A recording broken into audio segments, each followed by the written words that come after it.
Pokoknya sampean yakin pangeran iku kondang.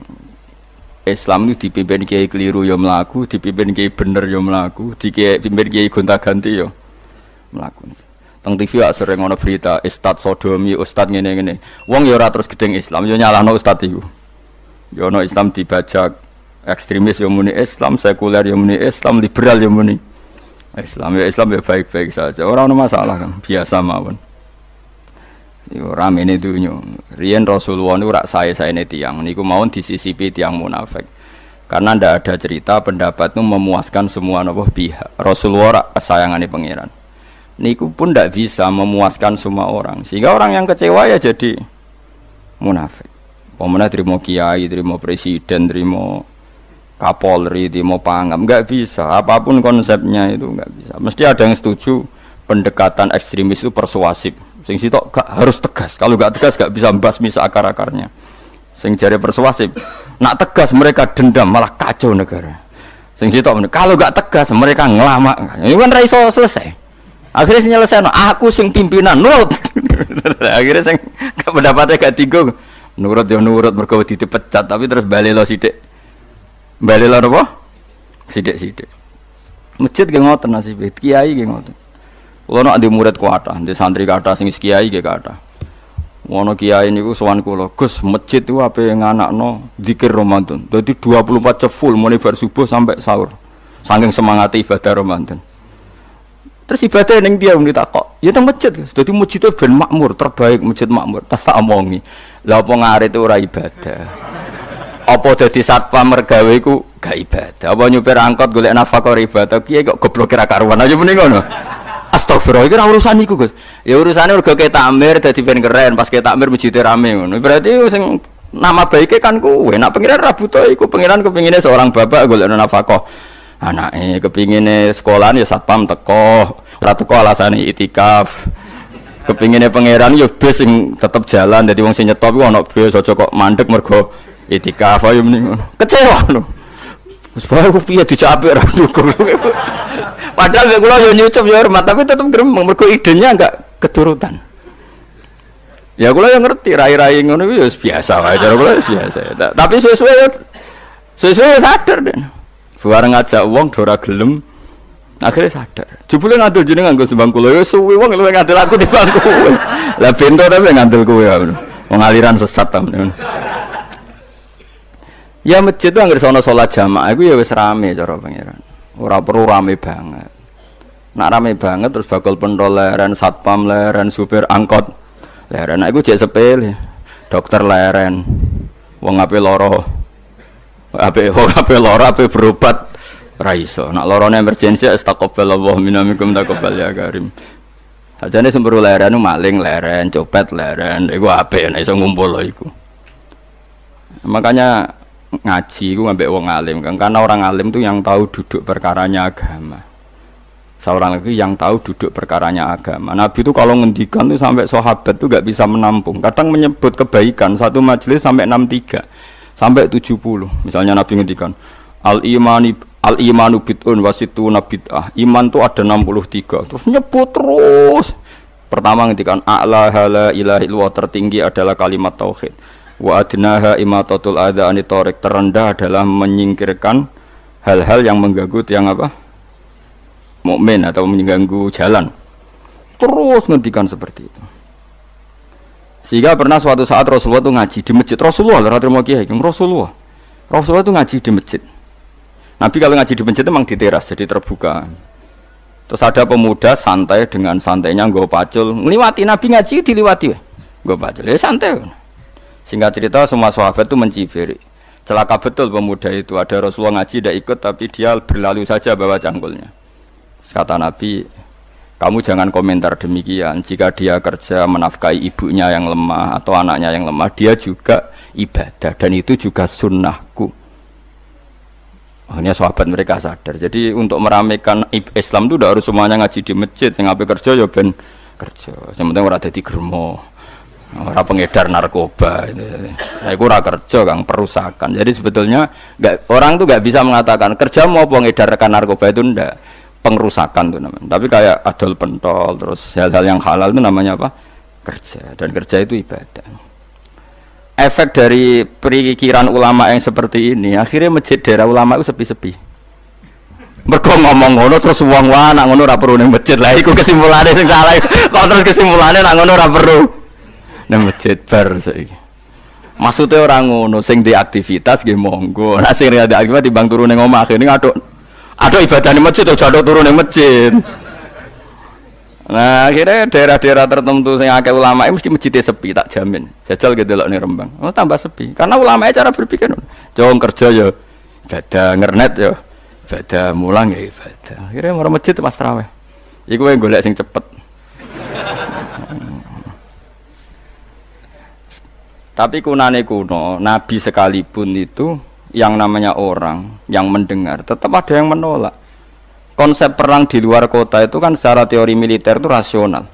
Bikin kontak ya rasional. Tapi orang yang berpendapat tadi, ya Rasulullah kita di rumah saja, itu ya gelo. Kayak tadi, orang yang ingin memakmurkan masjid kemudian, kan saya seperti itu ya gelo. Kalau pikiran saya, suatu saat dia sadar, intinya sadar, terus sowan saya sadar. Karena ya muridnya ada murid beda angkatan ya, dia semi-semi teman sama saya. Tak omong ngene, jong kowe nak pancen seneng masjid tenan, masjid iku aja dadi problem bagi umat. Misalnya gini, aja sampai kenapa ora nyupir angkot demi nak mirno masjid, kenapa ora tugas satpam demi makmurno masjid. Berarti masjid ini menjadi problem penghalang dari sistem sosial ekonomi. Kowe seneng masjid darani problem, kowe seneng masjid dianggap kambing hitam. Ya sudah, sholat jamaah saja, sholat jamaah di masjid. Terus yang nganggur-nganggur ya ke masjid. Tapi kalau yang sibuk ya monggo, asal itu halal ya ibadah. Ketika Nabi setiap aktivitas muslim asal halal itu apa?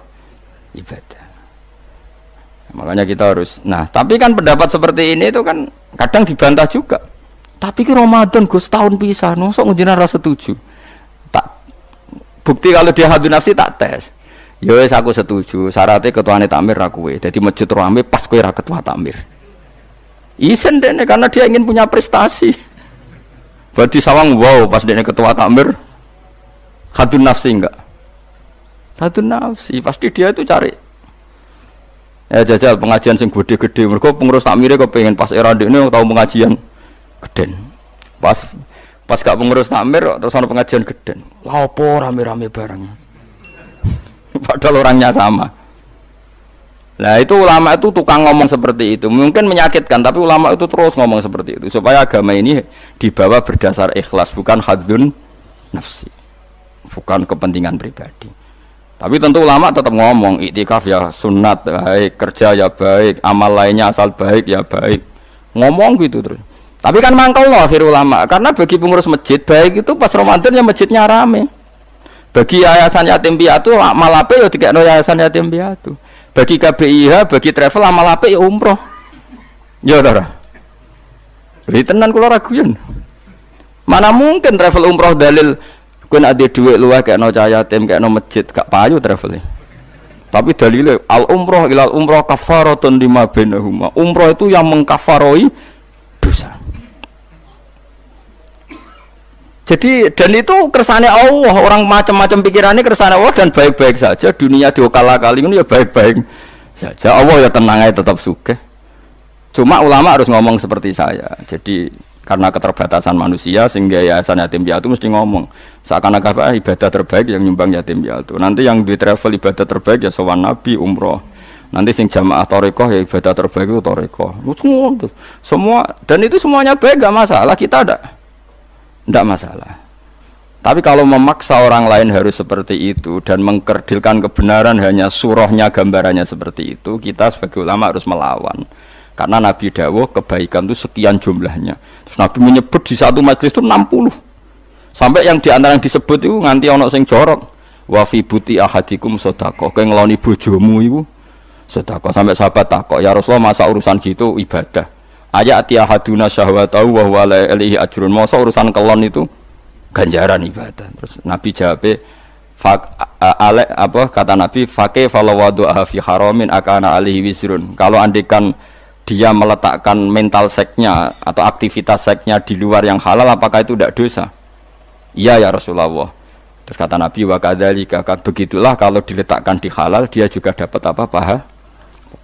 Terakhir Nabi ngendikan takufu syarraka anin nas fa innaha shadaqatun minka ala nafsik. Jika kamu itikaf di masjid tidak bisa, adol pentol tidak bisa, jadi satpam tidak bisa, aktivitas sosial yang menguntungkan orang lain tidak bisa. Takufu syarraka anin nas. Yang penting kamu tidak berbuat buruk yang merugikan manusia. Sehingga sampai ada riwayat dari orang sufi, ibadahnya orang zaman akhir itu tidur, karena anak tidur itu gak ganggu wong. Iya. Paling bojo tok sepeten. Tapi kan yo nyopet yo ora, zina yo ora, ndelok wong ayu yo ora. Nah, itu sampai Nabi terakhir nyebut. Dari sekian kebaikan tuh kalau gak mungkin kata Nabi takufu syarraka anin nas fa innaha shadaqatun minka ala nafsik. Sementing kamu tidak melukai atau merugikan orang apa? Sehingga misalnya ulama kok ngerti ada orang tidur di rumah, wong apik, gak ganggu wong. Ana bajingan mati, wong apik, iso bajingan meneh. Nah, akhirnya masyhur orang krono bajingan mati, kiai tenan yo. Saya nggih mayit niku, wong gak siap nih saya. Bajingan sih. Saya padahal ning atine kiai nek mati yo apik dong ora iso bajingan.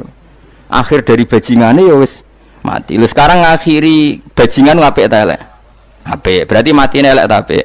Apik. Maksudnya kiai apik matine ora apik wonge. Lah ngomong gak trimo pikirane apik iku. Wonge lagi kiai wis ndake wis pinter maksudnya. Apik nggih niki. Ngomong keberatan. Ayo ngomong apik. Ya saya kan wedi yo. Nggih apik. Lah itu ilmu. Jadi ngaji ilmu itu orang harus punya kesiapan pendapat meskipun itu kita tidak siap. Wa wasa antakrahu syai'a wa huwa khairul lakum. Pendapat itu meskipun kamu kadang tidak cocok, bisa saja menurut Islam itu ini lebih apa? Baik. Karena tadi kebaikan itu sekian bentuk. Bisa ulang, kebaikan itu sekian apa? Bentuk.